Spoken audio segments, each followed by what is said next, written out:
Ah, les Masters 1000, ça donne des frissons. Bonjour à tous les amis, bienvenue dans cette nouvelle vidéo. Aujourd'hui, on analyse et on débriefe, on discute ensemble des premiers tours rapidement et revenir aussi sur la première partie des deuxièmes tours qui se sont joués hier soir et cette nuit pour vous donner mon impression générale de ce tournoi. Alors, on verra aujourd'hui ce qui va se passer. À préciser que effectivement la surface à Indian Wells a été un petit peu accélérée, le rebond est un tout petit peu plus bas. Les joueurs eux-mêmes ne sont pas forcément d'accord entre eux. Moi, ce que j'ai observé, c'est vrai que le rebond semble plus bas que les années précédentes. Pour une prise de pari, c'est assez intéressant d'étudier tout ça. C'est parti, on analyse les premiers tours. Let's go!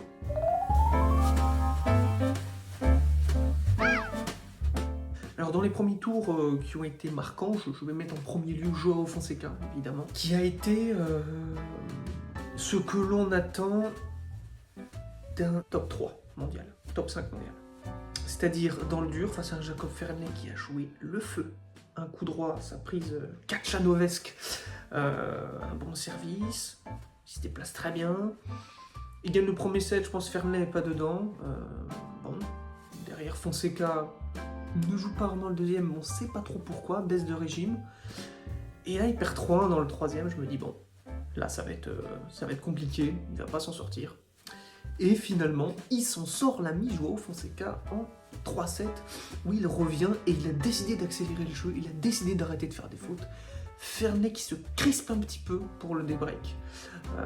Et derrière, il a passé la seconde d'une manière phénoménale, il s'est dit punaise, attends, je suis Fonseca, quand même, il y a des attentes sur moi, je peux pas perdre au premier tour contre Jacob Fernley. Même si, attention, ce Jacob Fernley, on va bien le surveiller celui-là. Mais en tout cas, voilà, magnifique victoire de Fonseca qui prouve que là, au mental, il est tout à fait capable de renverser ce genre de match, comparé à certains, et on y reviendra. On a eu la belle victoire de Mackenzie McDonald sur Davidovich Fokina.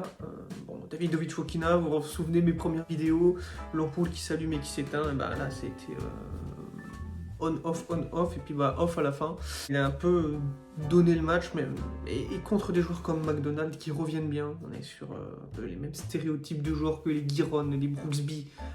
Ils n'ont pas le même style de jeu, mais c'est dur à battre sur le dur américain. C'est des joueurs qu'il faut sortir. Et Fokina, il était pas... Je pense que psychologiquement, ce début de saison va lui faire très mal. Parce que si Fokina repart avec 2 titres, je pense que c'est pas le même que ces 2 finales perdues. Et je pense que dans la tronche, ça peut faire très très mal. Donc, malgré tout, belle victoire de McDonald, c'est à noter. Évidemment, on ne peut pas ne pas évoquer le cas Kyrgios. Cas Kyrgios, c'est... On fera un max spécial sur Kyrgios. Je pense à la fin de la quinzaine. Au milieu, je sais pas, je vais voir, mais je vais faire voilà, une petite vidéo, je pense, pour évoquer le cas Kyrgios, si ça vous intéresse. Mais voilà, effectivement, il perd le premier set, il est mené, il revient, on a eu quelques coups kyriesques. Il abandonne à 3-0 dans le deuxième, malgré la défaite du premier au tie-break.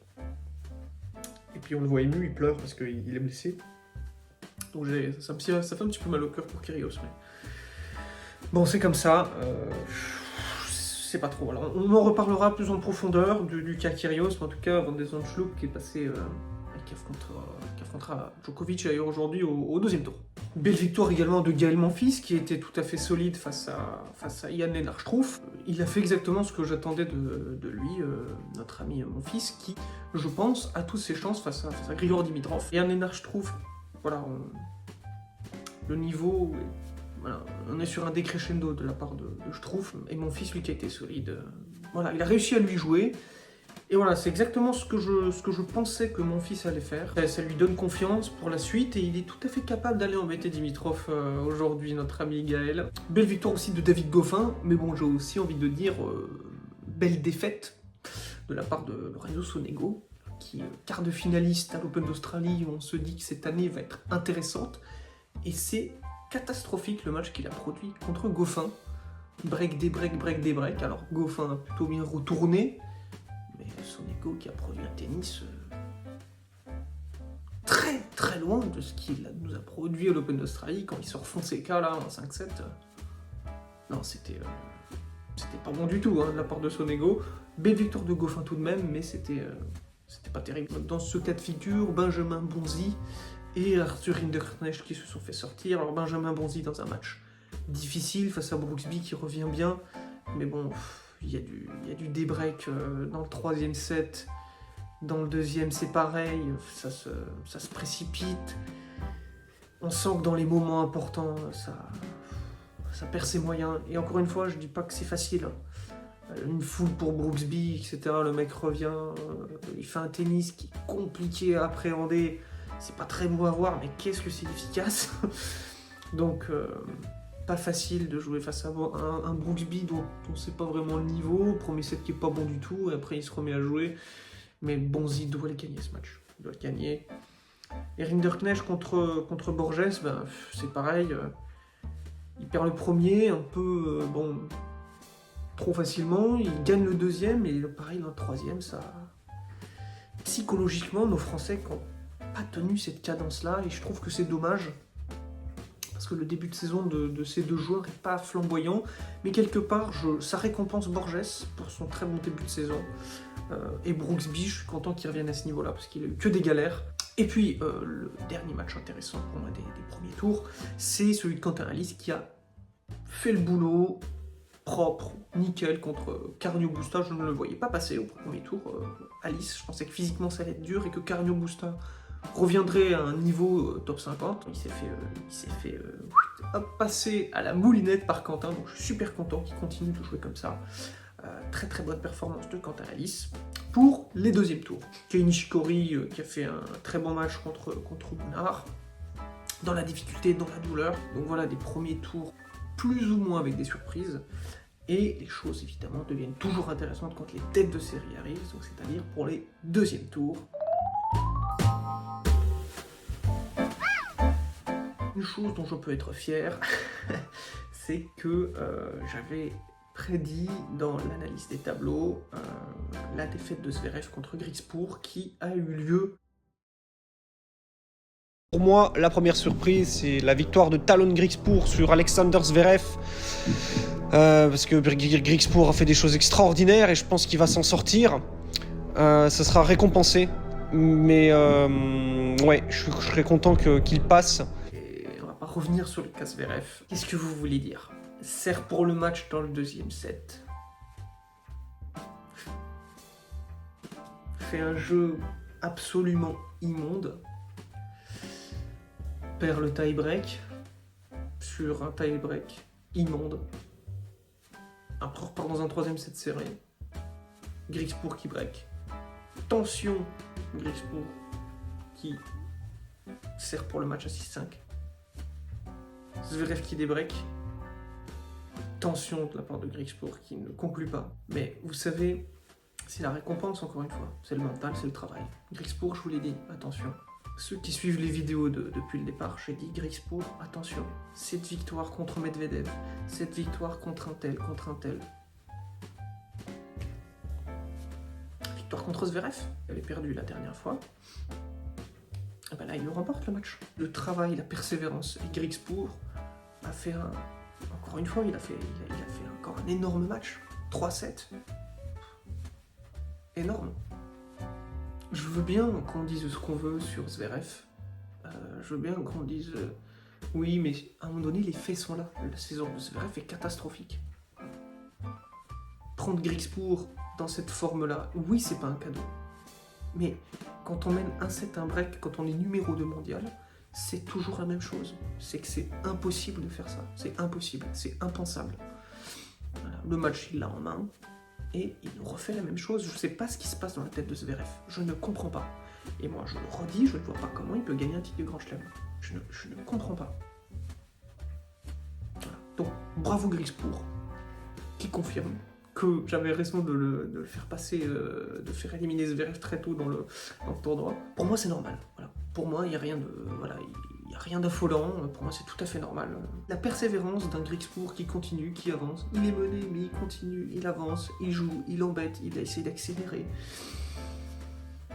Il connaît très bien Zverev, hein. Il n'a pas non plus à le surdéborder parce que Griekspoor sait que à un moment donné il y aura des balles courtes, il y aura du pouce-babal. Et quand il y a du pouce-babal, il sait qu'il aura la place pour accélérer et qu'il va y avoir de la tension. Donc pour moi, la grande différence entre le Zverev de cette année et celui de l'année dernière, c'est qu'on est sur un Zverev qui ne sait plus tenir un avantage. Pour moi, la Zverev, dans le cas actuel, et j'espère que ça changera dans l'année, mais il ne peut gagner que si l'adversaire choke. Zverev lui-même choke.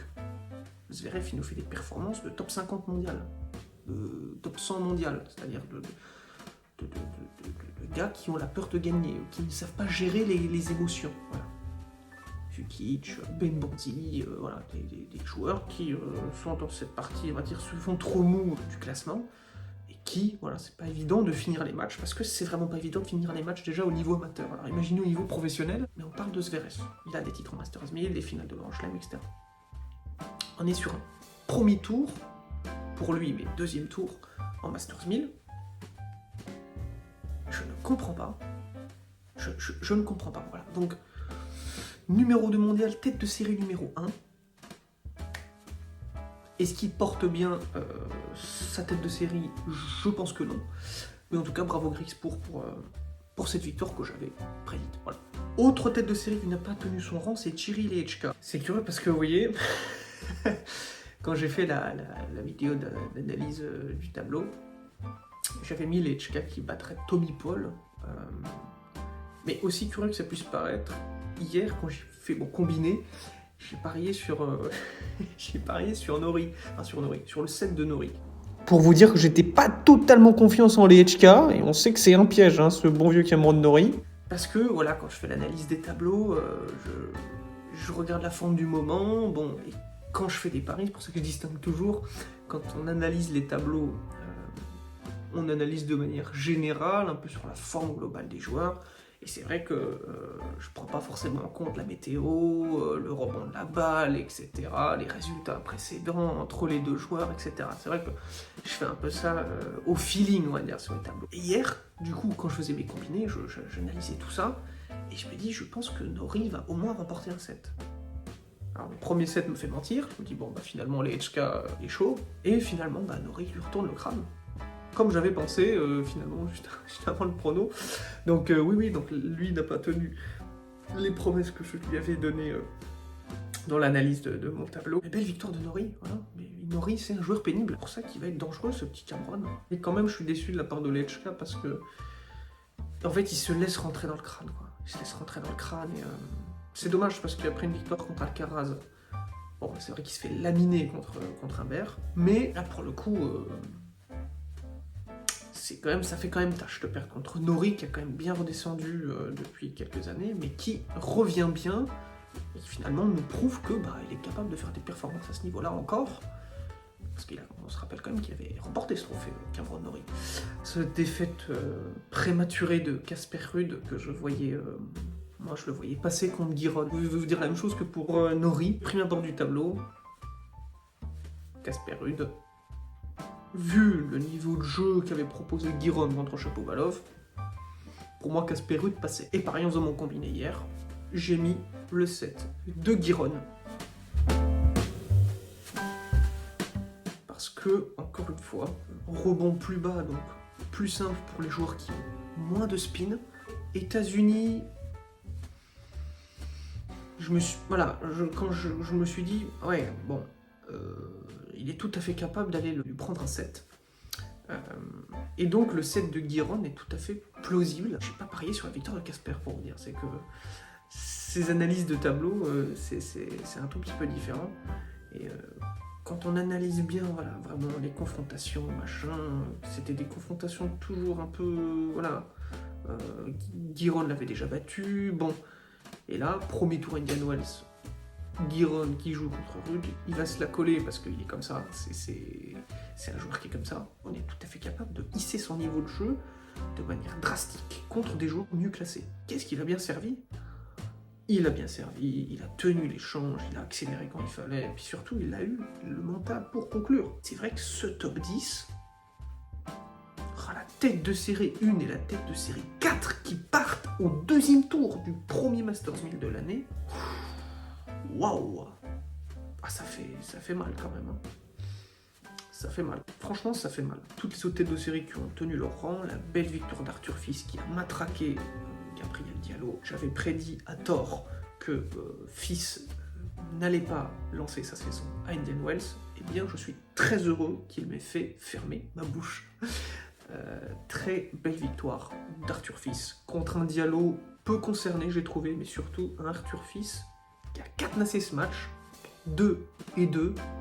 On n'en parle plus. Bravo Arthur, j'espère que tu vas continuer sur ce chemin. Ça, c'est du vrai Arthur Fils et je suis content pour lui. Alors, quel est mon avis global sur le tournoi? Trois catégories de joueurs qui se distinguent. Pour moi, il y a celles qui confirment leur forme du moment parce qu'ils travaillent beaucoup.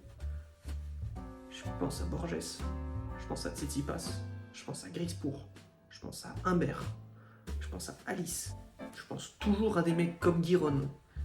Tous ces gars qui travaillent, qui vont au charbon, qui continuent. Je pense aussi à Berrettini, voilà, tous ces mecs qui accumulent des matchs, qui accumulent de la confiance, qui continuent de travailler. Évidemment aussi Jenson Brooksby, donc tous ces joueurs-là qui travaillent, qui sont récompensés par le fruit de leur travail. Il y a des joueurs pour moi qui physiquement et psychologiquement sont un peu cuits, parce que soit ils ont beaucoup joué, soit il y a des résultats moyens qui font que, bon, je pense à Lejka, qui a fait un très bon match contre Alcaraz, qui s'est un peu auto-sabordé, mais c'est vrai que derrière ça, il y a une tôle contre Humbert, là, contre Norris, prend vraiment les pieds dans le tapis. Mounard, quand même, Mounard qui a fait un super début de saison, mais ça y est, il y a eu une défaite, on a retrouvé un Mounard un peu en dedans, même s'il joue contre Nishikori qui a fait un très bon match, mais bon, Davidovich Fokina, qui a beaucoup joué, psychologiquement ça a été très complexe. Je pense aussi à Zizou Bergs, qui a fait un bon début de saison.